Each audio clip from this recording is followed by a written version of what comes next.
Welcome back to Systematic Speaks.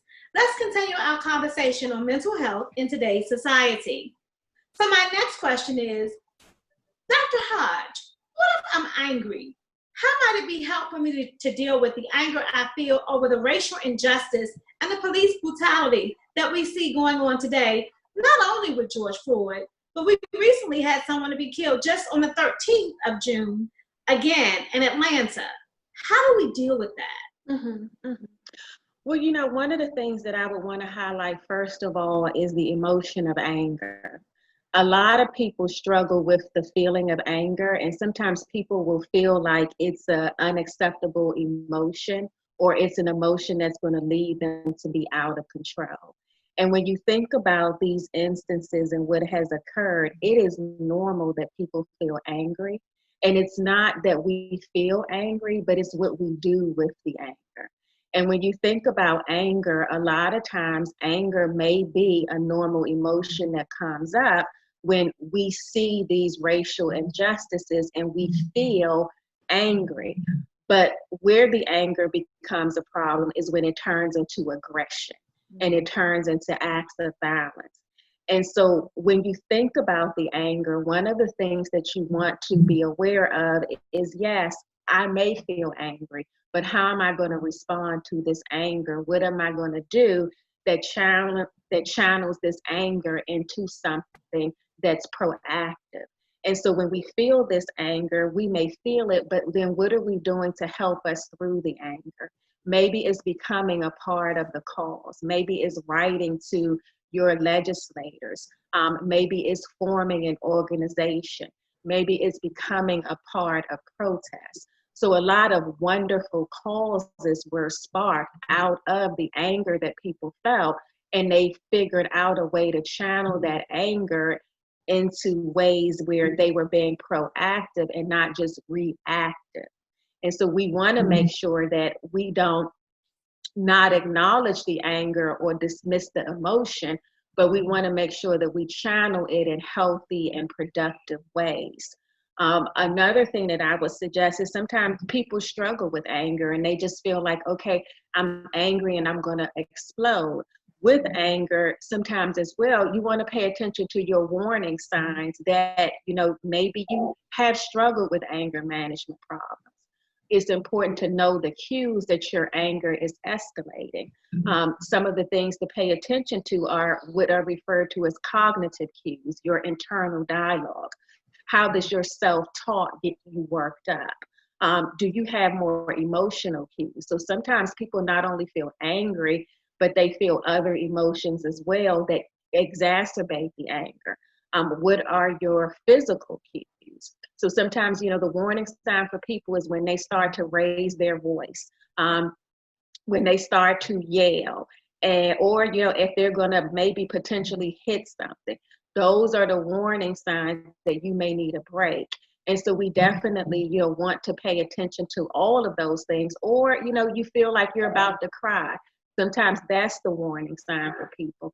So it's not that we don't get angry, but it's how we notice the anger and what we do with it to manage it and control it so that the anger doesn't control us.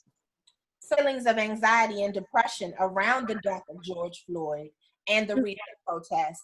We turn on the news and that's what we see a lot of at this time. We're seeing a lot of the protests and they're going on and they're surrounding the George Floyd and surrounding the injustice that is going on with our Black and brown people.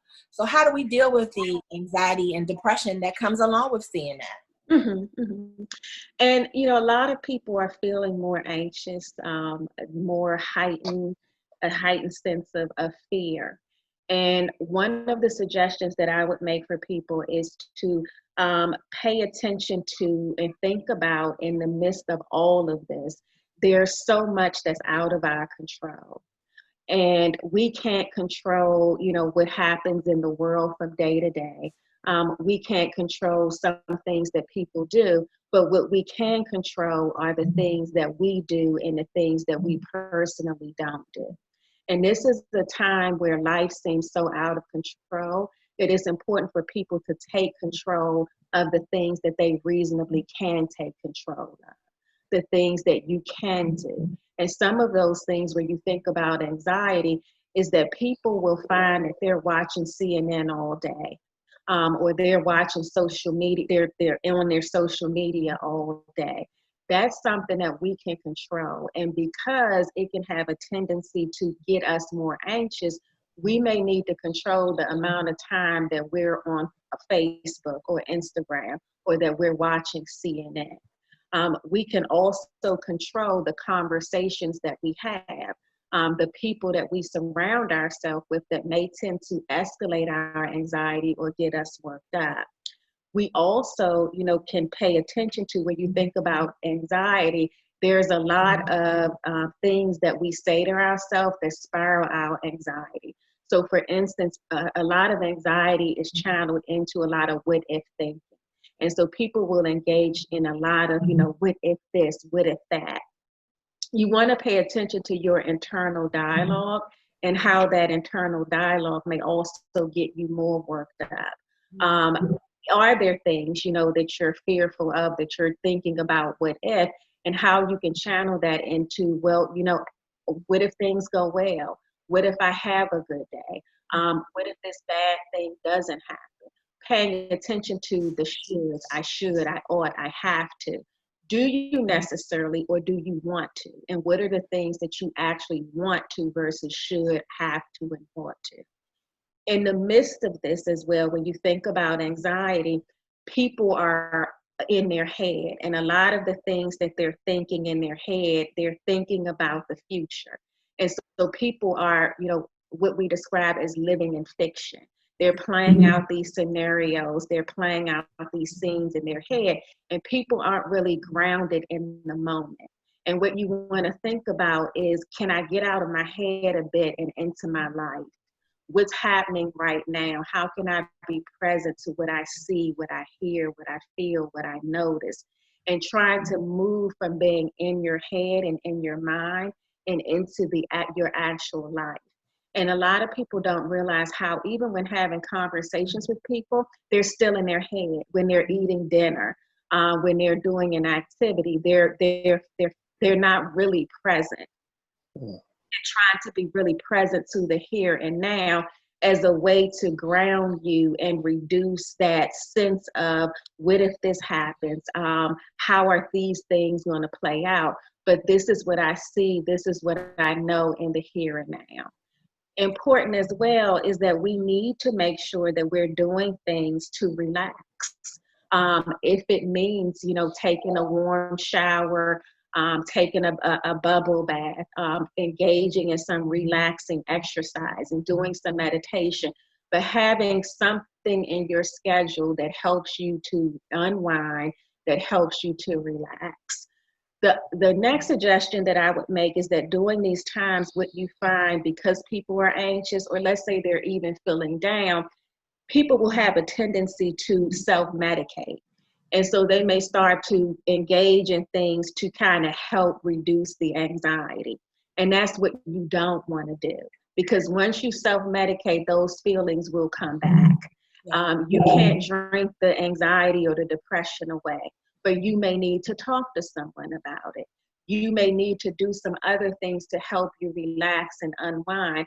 But if you know that that tends to be the way that you go, you want to make sure that you implement these things before that becomes your go-to, so that you have other coping mechanisms and coping resources other than a drink or a cigarette or whatever you may use to help you to calm down and to relax. Also, with depression, a lot of people will sink into that, feeling of just feeling bad and surrender to it.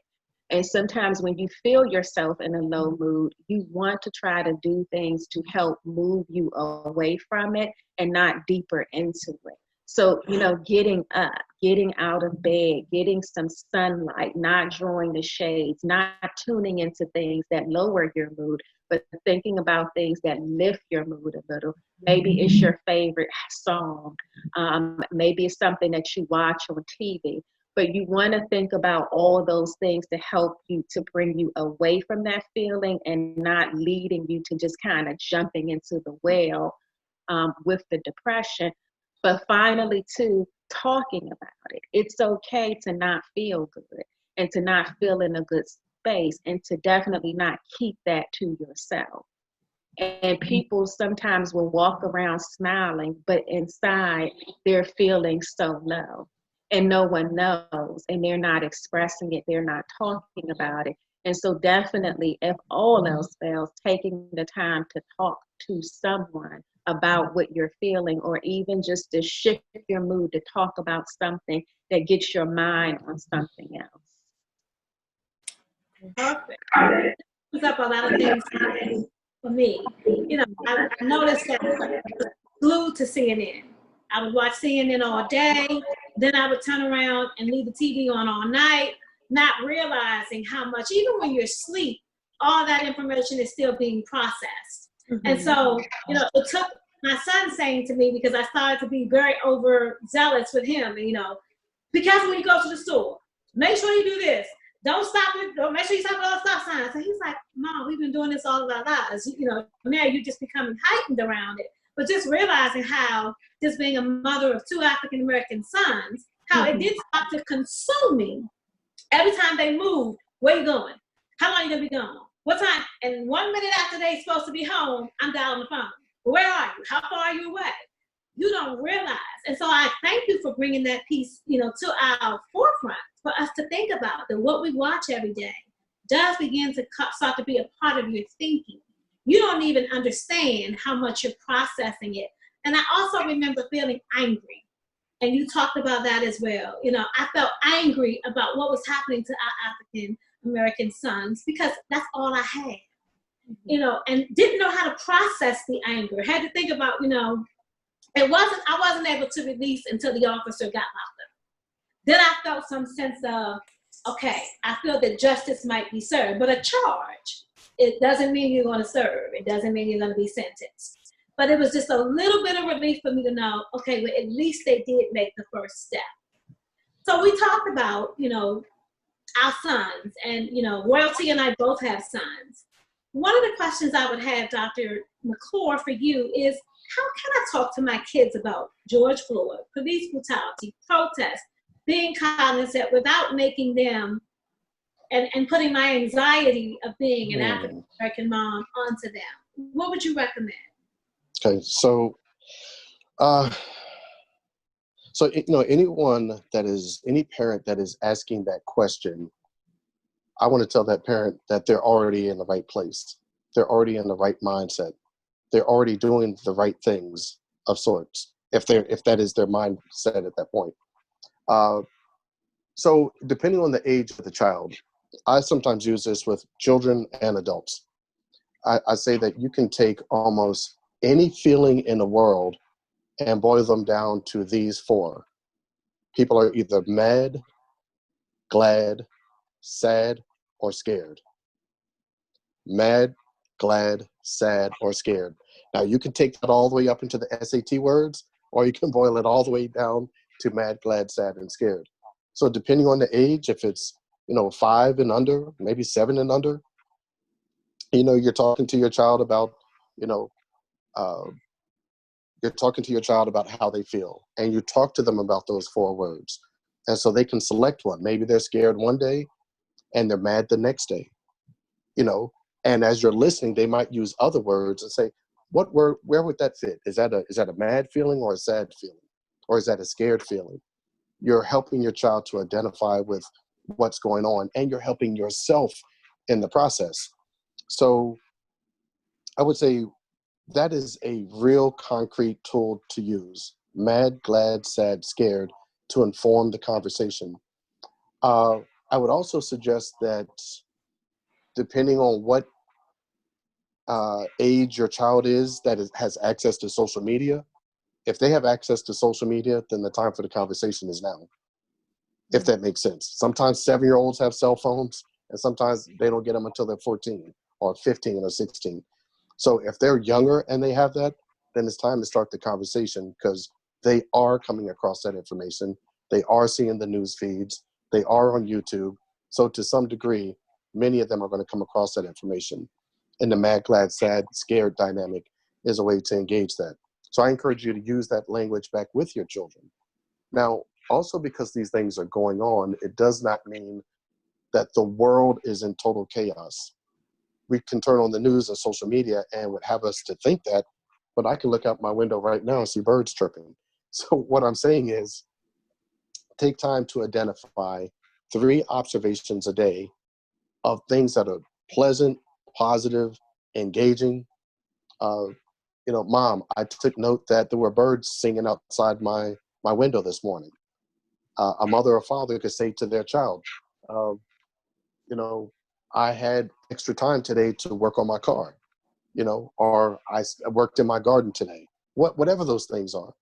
I think if you can help your child to identify at least 3 positive observations, they're finding a counter narrative as well, a counter to the drama that we see through social media and the news every night. And so one last thing is, if I asked everyone to think about 9/11, I'm sure everyone in this audience can imagine and see visually in their mind that incident, that accident of terrorism that took place on 9/11. I learned at that time, and that's that was before Google, before Facebook, before any of the social media. How many times do we need to see these images over and over again? I suggest maybe 2 or 3 times to understand the story, and then I shift. I want to read articles about it. So I might shift from visual stimulation to something that's auditory, or something where I can at least take the visual away from the media and take it to something that's more reading oriented, if that makes sense. I don't want to see the trauma 15, 20, 25 times and now desensitize myself to what's really happening. But you can still stay engaged without all the visual trauma. So we have to remember that underneath, we have cortisol levels and hypertension and diabetes and any number of other diseases or ailments that people deal with. I am mindful of the self-care. I'm mindful of my own self-care, that I don't want to see this image 10 times a day. What do I need to do to download different information that isn't just overstimulating my visual cortex of sorts to where I'm traumatized myself. So I just pull into something that's more reading oriented to stay keyed in at that level. Thank you. Dr. Hodge, let me pass the same question to you. How can I talk to my kids about everything that's going on today? So the first thing that I would say is that you want to make sure in talking to your kid, you don't make your feelings theirs. And that you want to make sure that you're avoiding making assumptions about what they feel or how they may feel about it, but you validate what they feel and what they don't feel. And particularly with young children, sometimes, people will find when they ask young kids certain questions that the answer is, I don't know, I don't have an answer. And sometimes, not all kids can put words to what they feel, but sometimes they express those feelings in other ways. And so people will find that expression in the child's play, in their drawings, in their activities. And so however those feelings come out, you want to be talking to your kids about what they feel, how they notice what they feel, and validating the feelings that they have, which may be the same or different for yours. The next I would say is that you want to encourage questions, and even if it's not questions that you can answer, but you want to encourage those questions and have those dialogues. And sometimes, it's okay if you don't have the answer to a question, but you're keeping the dialogue open and you're not avoiding having these conversations that are sometimes tough. I would also suggest, that to try to be calm, but don't hide your emotions, because your kids need to see what you feel and also see you processing it, see you getting through those feelings, and you're modeling those things for them. The last thing I would say is, if you feel uncomfortable or you're feeling like, okay, I'm not really sure about how to gauge these conversations, how to start them. There are a few organizations that you can go online and go to these sites, and they give some really good tips on how to talk to your kids about the protests, about the racial injustice. One of them is childmind.org. So they have a lot of tips on how you can talk to your kids about all of the racial tension happening right now. Another good one is the Center for racialjustice.org. And they both provide some information and also give some tips on speaking to your children in developmentally appropriate ways. Okay. So for both of the doctors, I'm sorry, for both of the doctors, my question would be, how do I address my white friends and other minorities who don't understand specifically how African Americans experience racism? Should I start?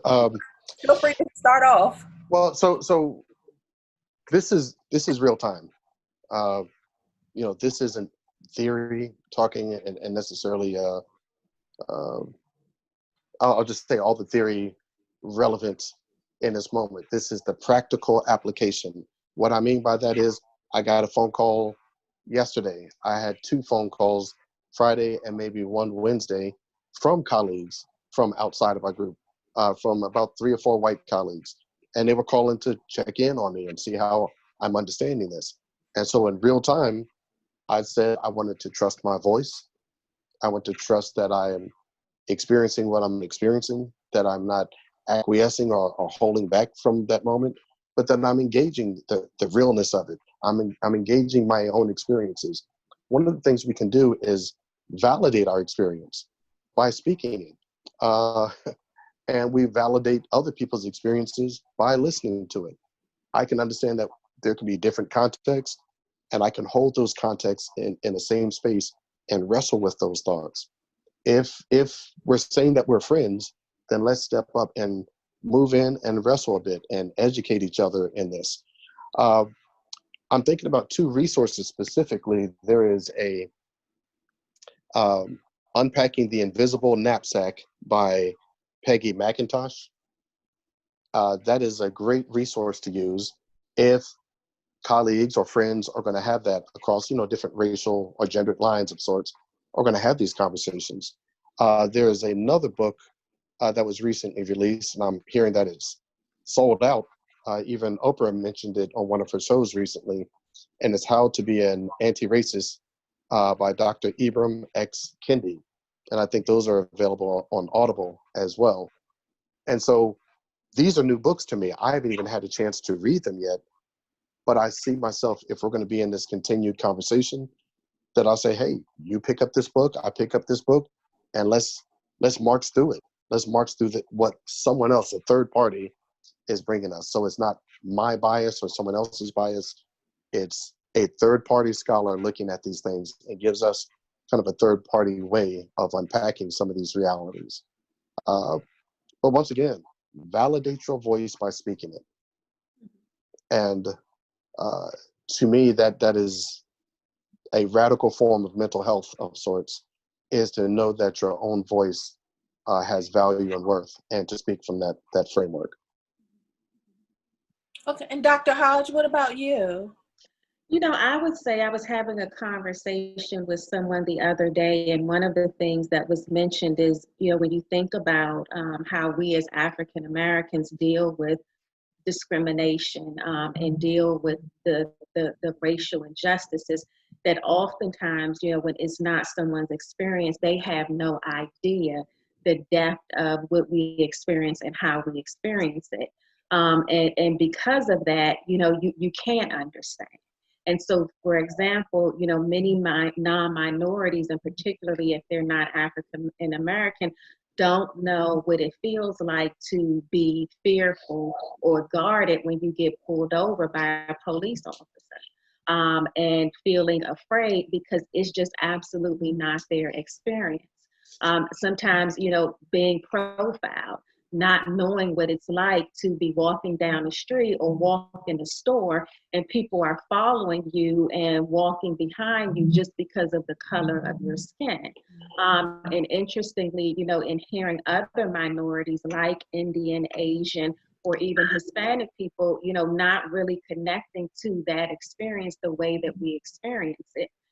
And I think, that it's important for us to feel comfortable educating people and talking about our unique experiences, because it's surprising how sometimes people, because they just don't know, are so ignorant in this day and time to the depth of how we still experience these things. And it, will seem it's surreal to us because we experience it often, that they just absolutely don't know that these things still occur to the depth that they do.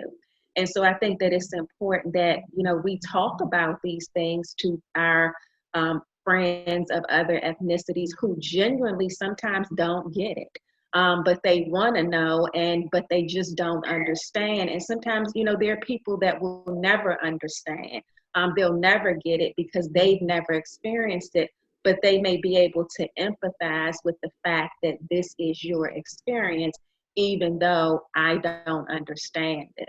And I think that that's the way that, sometimes non-minorities, they can't fix this.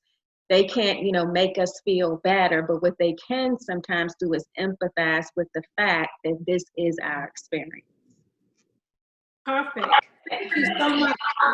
And I appreciate the advice you've given to, ways in which I can have that conversation with my friends that are of other ethnicities. It's been a difficult conversation to have because they cannot ever experience what it is to be Black. Absolutely. They don't know what that feeling is. They don't know what it is to go out and be pulled over by the police and not know if you're going to live through that experience. So I appreciate giving me some points and things that I can do to have that conversation and to also advise them on how to be able to help the cause. Because a lot of people, I went to the protest and there weren't just African Americans there. There were all minorities there standing together. So people are vested in helping the cause, even though they may not be of the same skin color. So with that being said, let's take a break and we'll be right back. I want to thank our guests again, Dr. Hodge and Dr. McClure, and talking to us about mental health and how critical it is for us to see the signs of when we actually need to seek some. So with that being said, let me ask my next question. How have you seen racism impact people with regard to their mental health, Dr. McClure? With that question, I'm really informed through coronavirus right now. I'm really informed through how the coronavirus has been impacting all of America, matter of fact, the world, but then more specifically, African Americans. So here's what I mean by that. When I'm hearing that we are dying at a higher rate, what I'm hearing is there are some lifestyle issues that are underneath that, what some are calling lifestyle issues or social issues. So I'm hearing issues of, diabetes, high blood pressure, hypertension, and then I would also add in pieces like racism and that impact on our cortisol levels and the impact towards our stressors. So if the coronavirus is having this impact on us, then there's some things that we have to uniquely be very deliberate about. And that is our underlying wellness. If we're taking care of some of our underlying wellness issues, we are making ourselves, more apt to deal with the stressors in our environment.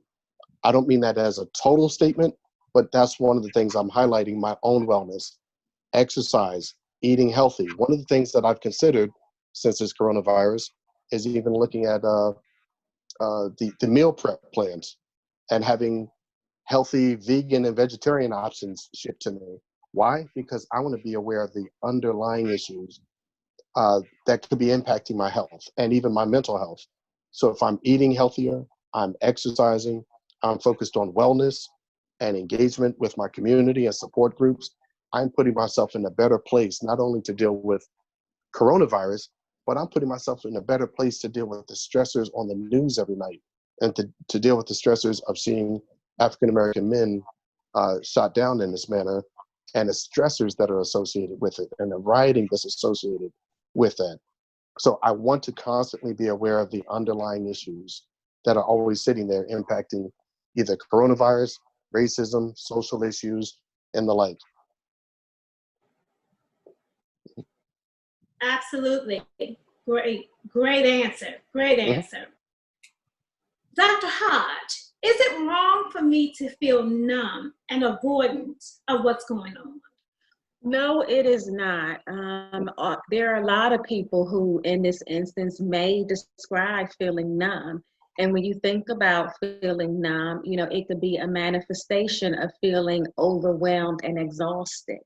And when you think about, what we've experienced and how over time these incidents have escalated, there are many people that just feel exhausted in these instances happening over and over again. And when you think about when we experience, something that's traumatic, or something that's disruptive to us, we can do three things. We can fight, we can run away, which is flight, or we freeze. And a lot of people, will have experienced many of those emotions or many ways of handling and coping with what's going on right now. And for some people, it's just to avoid, it's to check out. And I think what's important is to acknowledge that you're numb, to, be able to know that this is what it is. And because I feel so numb to this, what is it that I need to take care of myself, because this is how I'm handling this, but not to feel bad for feeling that way, because you feel that way for a reason. And because you feel that way, it's something that, you may need to address. And so it's definitely not abnormal that someone would feel numb. So, Dr. Hodge, I have a question, and it's a two-part question, if you don't mind.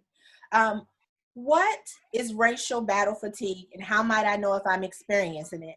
And how do I cope with it if I do, in fact, have it? Okay. So racial battle fatigue was a term, and it was defined as the psychological stress response associated with being an African American in a historically white institution. And what they were using this term to describe was the way that African Americans coped and dealt with being an African American in an institution where they were a minority. And what they found was that these students and individuals were overcompensating. When you think about being that person of color, they were noticing themselves even more, feeling like they have to overperform, how they are perceived in the environment, what people are thinking about them, what people are noticing about them. And when you think about that kind of fatigue, while they were coining the term to individuals in universities, these are experiences of people in a workplace where, because of the color of your skin, and you're maybe the only African American person, or you notice yourself more as a minority, people feel like they're under a microscope. And so because of this, these individuals were experiencing frustration, anger, but also exhaustion, depressive symptoms, anxiety symptoms, physical health issues, from that feeling of having to overperform, be better, censoring themselves, being very careful with what they say, with how they appear. And when you think about that, it can become absolutely overwhelming and exhausting. More so in thinking about how do I cope with that, where I'm a minority in a work setting, in a school setting, where I'm noticing so much the color of my skin, how people perceive me. It's important to have a supportive network, and to try to find a supportive network, engaging in causes, that deal with social justice, having a spiritual network or practice, and also participating in something that helps you to relax. Whether, again, is exercise, taking walks, meditation, having a support group, because oftentimes, because those people are in those experiences, it can feel very isolating, and they can feel so very much alone. And so it definitely helps to have some source of support, but also in knowing that there are other people just like you experiencing that same thing. And so, when you think about coping, you want to make sure primarily that you have some supportive network, so that you don't feel like you're in that alone, but that you're also taking care of yourself, because that experience can be very overwhelming, and the self-care around handling that is very important so that you don't become burnt out.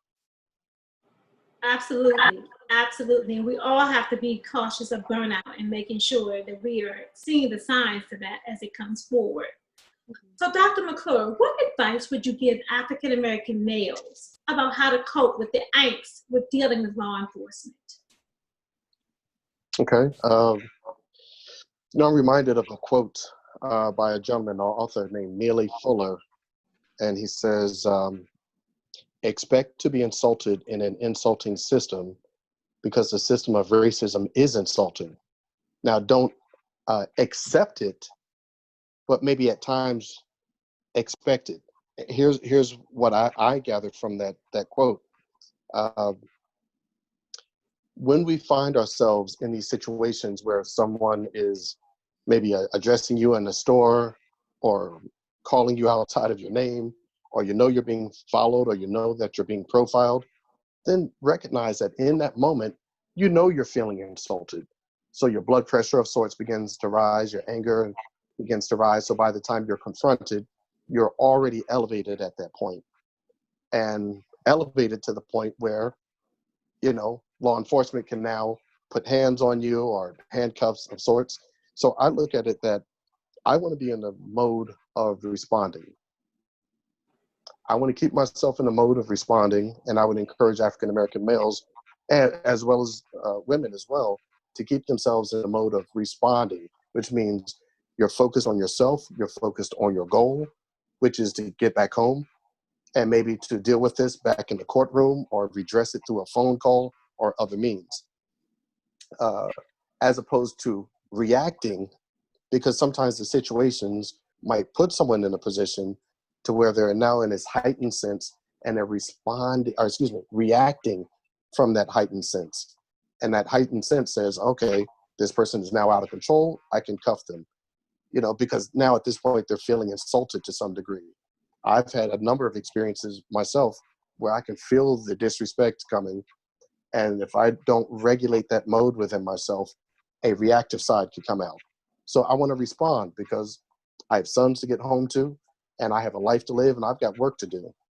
And winding up on the 5 o'clock news is not my order of business. And I'm not suggesting that men that wind up in that place, they may have responded as well, in all honesty. But I'm focused on what my values are. I'm focused on what my motive is. I'm focused on what my goals are. Develop those real quick. What's my value? What's my motive? Who do I have to get back to? What work do I have to do that keeps me going in this moment? If not, we might show up in the reactive space where you're speaking out of character, speaking outside of your normal framework. And that's not, I don't see that as going to be the most productive space to be in. So also I encouraged everyone to stay engaged in the conversation. Stay engaged in the things that keep you engaged and connected. So if there are fraternities, church groups that you need to be a part of, mentoring programs that you need to be a part of, those things are at least keeping you geared towards staying productive. And we always want to keep ourselves in productive space and not just busy space. So those are two things I would focus on: staying connected, and recognize that sometimes the system we live in is insulting, and make sure you're prepared to respond based on your values as opposed to react based on the insult of the day. Right. So, Dr. Hodge, I am a mother of an African-American son as well as Kimberly. I have an African-American brother, my father, uncles, cousins. And it's just really difficult, dealing in what today's society, what we're dealing with. So how do I deal with my fears for Black men that I care about in this current racial climate?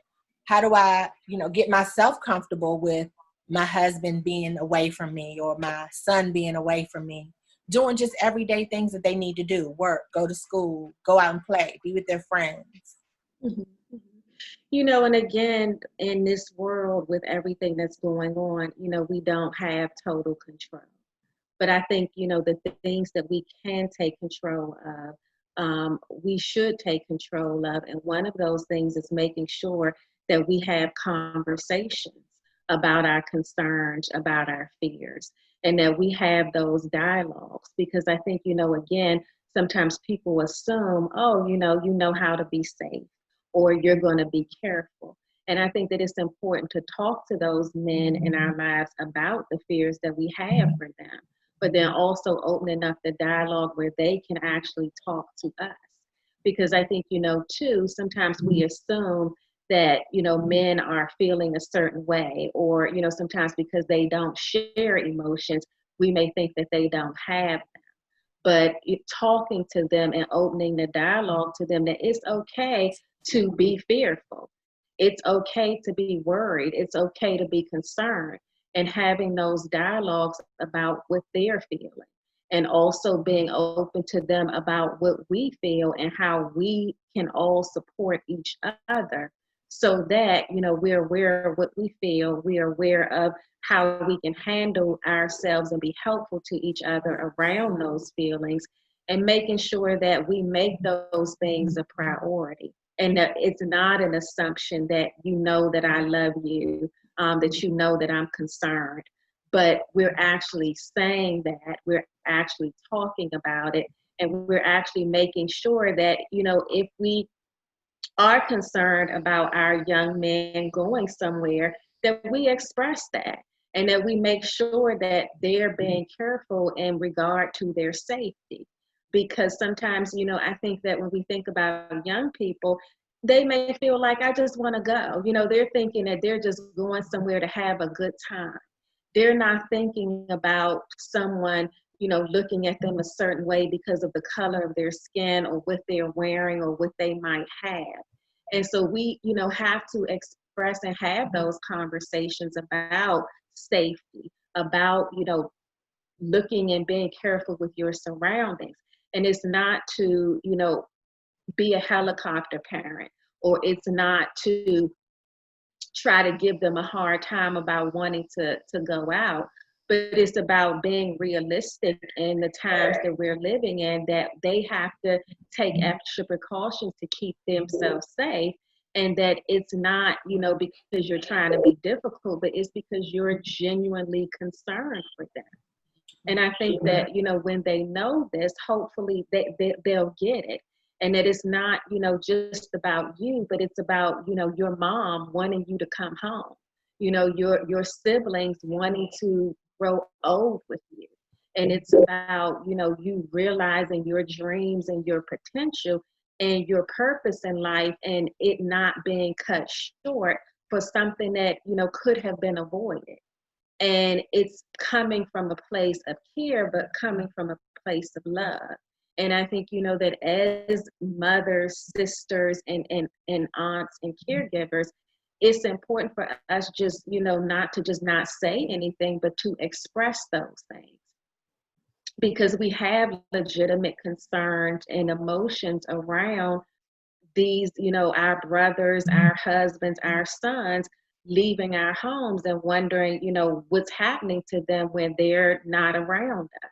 And they need to know how it affects us and how it makes us feel. So they're not just thinking about themselves, but they're also thinking about the way that, how these things also impact us. And so I would say to keep those dialogues open and keep the communication going, and to not just assume that people know how you feel, but to express what you feel. And it's not to cause an argument, it's not to get into a dispute, but it's to have conversations. And those conversations are needed, and they're okay. Absolutely. Thank you so much for all of your time, all of your information. I want you to take notice to my new background, because one of the things I want to focus on is a place that I want to be, the happy moments that I want to have. And so with that being said, I'm a Pisces. I'm a true water baby. So water brings me happiness. Water brings me to a good place. And that's where we all want to be. Sometimes you have to put yourself in the mental state to be in the right place and in the right mind that you want to have every day. So there's a reason that my name is Zemphaly, and it's about focusing on that peace, that togetherness, and everything that I want to stand for. And it's very difficult in today's climate to do that. So with that being said, my final question is going to be, what do you do specifically to make sure that you balance your own mental health? Because as a professional in this industry, you would think that you don't have any problems. You're able to deal with everything and that nothing becomes of a concern for you. You're able to just manage because this is the industry that you're in. So we expect all lawyers to be able to fight all cases. Doesn't matter whether it's civil rights, doesn't matter whether it's divorce. If you're a lawyer, you can do all things.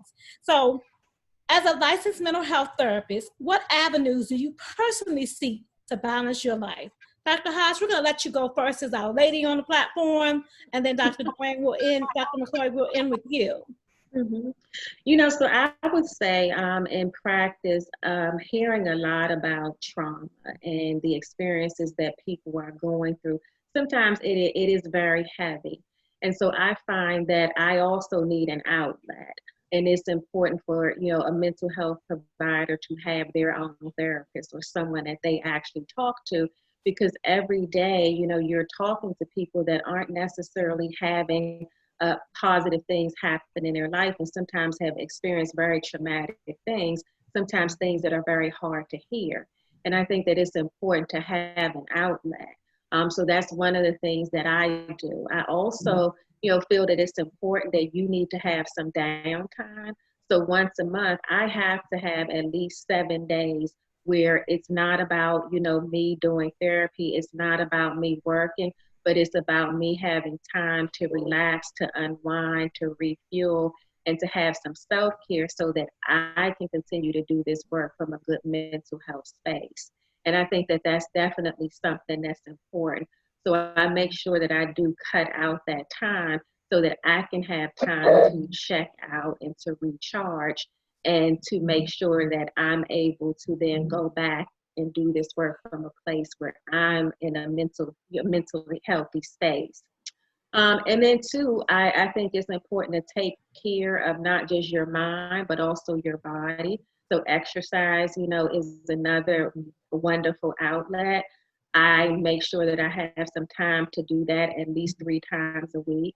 But also I found that when I eat better and I'm taking care of, you know, myself as far as what I'm consuming, I feel better. And that makes all the difference as well. And so with those things, I find that it helps me to feel balanced. And that's, you know, personally what I do to take care of myself. Perfect. Dr. McClure, take us home. What do you do? You know, I'm thinking about this this whole Zoom era that we're in. And one thing that I'm really seeing is, at least on my side, I'm seeing a lot of men reaching out to each other.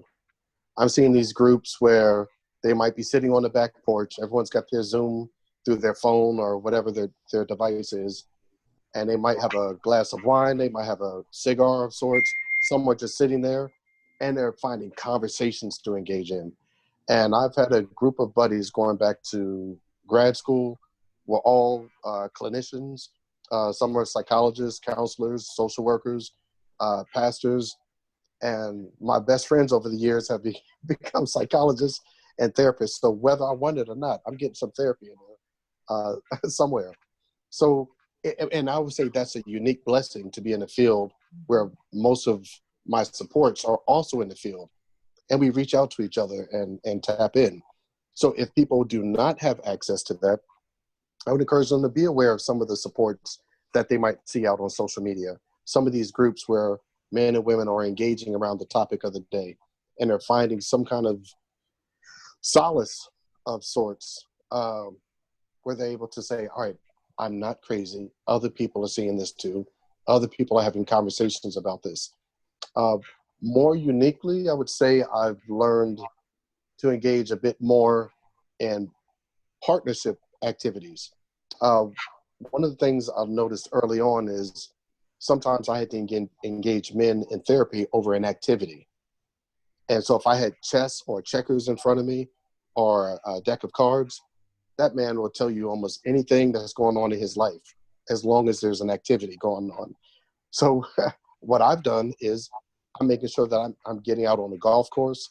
I'm trying to get some more tennis in and be more intentional about those partnership activities. And those are with folks that are outside the field. So I want to stay engaged communication-wise, and I want to stay engaged in terms of community. My older brother asked me one time kind of what was my philosophy of life, connected to my career. And I said, I transform myself by transforming others at micro, meso, and macro levels of practice. This is beautiful work to be a part of, and I get to be the beneficiary of all my clients that I work with, all the strategies that they use. So being a therapist is healing to me in and of itself. It's a unique opportunity where people let you into their lives at levels that they've not let their mother, their siblings, and their best friends don't know these things about them at that level. And so the ability to serve is tremendous. My alma mater, Winston-Salem State University, said, enter to learn and depart to serve. And so I'll end on that note, enter to learn, depart to serve. Perfect. I want to thank both of you all for all of your time. We truly appreciate the information that you have given to our viewers and our listeners. It is invaluable in today's time, and we don't take it lightly that you spent your time helping to educate the masses. So I want to first ask the last questions. Are you all both open to take new clients? Because I'm sure that our listening audience is going to want to know, how can they reach out to you, and if you're open to take new people to your platforms. Dr. Hodge? Yes, so right now I do have some availability for a few clients. I am primarily totally now doing telehealth. And so you can definitely reach out to me to schedule for a telehealth appointment. And I will, I'll be in touch with you as soon as I can. Perfect. The audience, just wait to the end of the credits and we will list up the information as to how you can reach Dr. Hodge and Dr. McClure to schedule telehealth appointments. So just, Dr. McClure, can you go ahead and answer that question and we'll go ahead and finalize it out? Yes, I want to thank Miss Royalty and Miss Zenfully for providing this platform for us. Thank you, Dr. Hodge, for allowing me to get some CEUs learning under you today. And I would say, yes.